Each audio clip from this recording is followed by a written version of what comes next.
It started with two rivers, India's Brahmaputra, Russia's Moskva, and one ambitious idea. Back in 1998, India and Russia signed a deal to build a missile together. They called it BrahMos, a blend of the two rivers' names. At one time, it was a gamble on the future. 25 years later, that gamble has paid off spectacularly. BrahMos is now the world's fastest supersonic cruise missile in active service.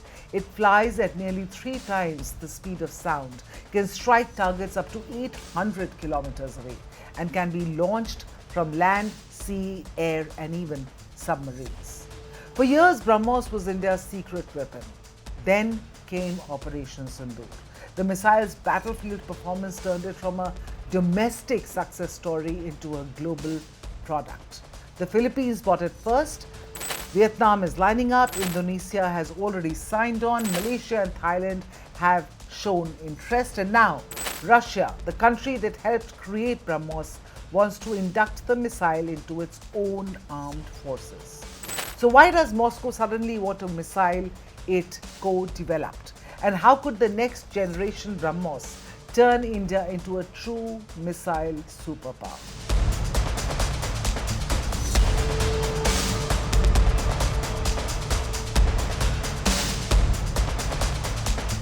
If you think BrahMos is impressive today, wait till you see what's coming next. The first upgrade is BrahMos-NG, the next generation version. Smaller, lighter, faster to deploy. At just about 1.3 tons, it weighs roughly half as much as the current air-launched variant. That may sound technical, but it has a major implication. It means India's indigenous Tejas fighter can carry it. Until now, BrahMos has largely been associated with the much larger Su-30 MKI. BrahMos-NG opens the door to far wider deployment across the Indian Air Force. And flight testing is expected to begin soon. But BrahMos-NG is only the warm-up act.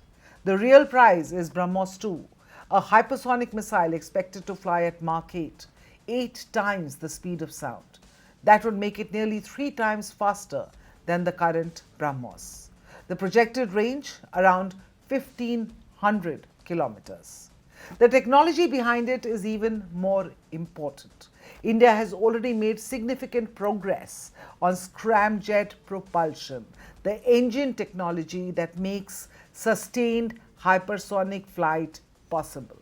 DRDO has successfully completed long-duration scramjet tests, while the Indian Air Force and IISc Bengaluru are working on indigenous next-generation propulsion systems.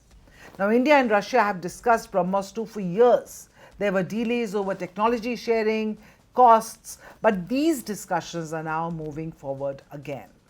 And if timelines hold, production readiness could arrive by 2030, just 4 years from now, with the Indian Navy among the first users.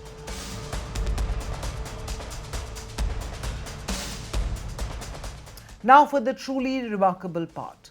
For decades, India bought weapons from Russia. Russia was the supplier, India was a customer. BrahMos is flipping that equation. According to the BrahMos airspace chief, Dr. Jaitirath Joshi, Russia has expressed interest in inducting additional BrahMos systems into its own military inventory. That's what they have told the other day in the this thing. My joint managing director has committed that government of Russia is keen on taking, but they have their own established industry partners. However, they want to increase the requirement as per the present scenario, what the situation is. They are there, so they are likely to take. We are in talks with them. Think about what that means. The country that helped create the missile now wants India to manufacture and supply it. Now, that is a historic shift. It shows how far India's defense industry has come, from assembling foreign platforms to exporting world-class military technology. Now, the story gets even more interesting when you look inside the missile. For years, some critical BrahMos components basically came from Russia. That is changing rapidly. This week, Solar Industries flagged off the 100th indigenous booster for the missile. The booster is basically the missile's first stage propulsion system, one of its most important components. Technology transfer began in 2018, trials were completed by 2020, production started in 2022. Today, India is manufacturing these boosters. And that's not all. Solar Industries has also developed indigenous warheads for BrahMos. If ongoing trials are successful, India will soon be producing both the booster and the warhead domestically. In simple terms, the missile is becoming more Indian with every passing year. That means lower costs, greater self-reliance, faster production. That is Atmanirbhar Bharat moving from slogan to hardware.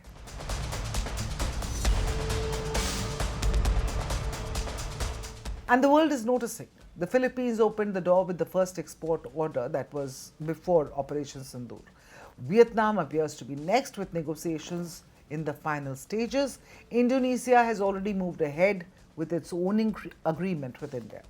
Multiple export contracts worth hundreds of millions of dollars have been signed in recent months. And to meet that demand, India has expanded production capacity significantly. The new Lucknow facility is expected to manufacture up to 100 missiles annually to begin with. Eventually, that will be scaled even higher. Now, what was once a missile built for India's military is rapidly becoming one of India's most successful defense exports. But the real story isn't about one missile, it's about what BrahMos represents. For decades, India was known as one of the world's largest arms importers. Today, countries are lining up to buy Indian missiles.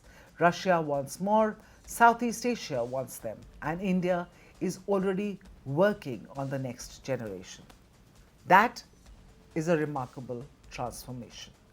25 years ago, BrahMos was an experiment. Today, it is a battlefield-proven success. And tomorrow, if BrahMos-II becomes a reality, it could place India among the small group of nations capable of fielding advanced hypersonic weapons.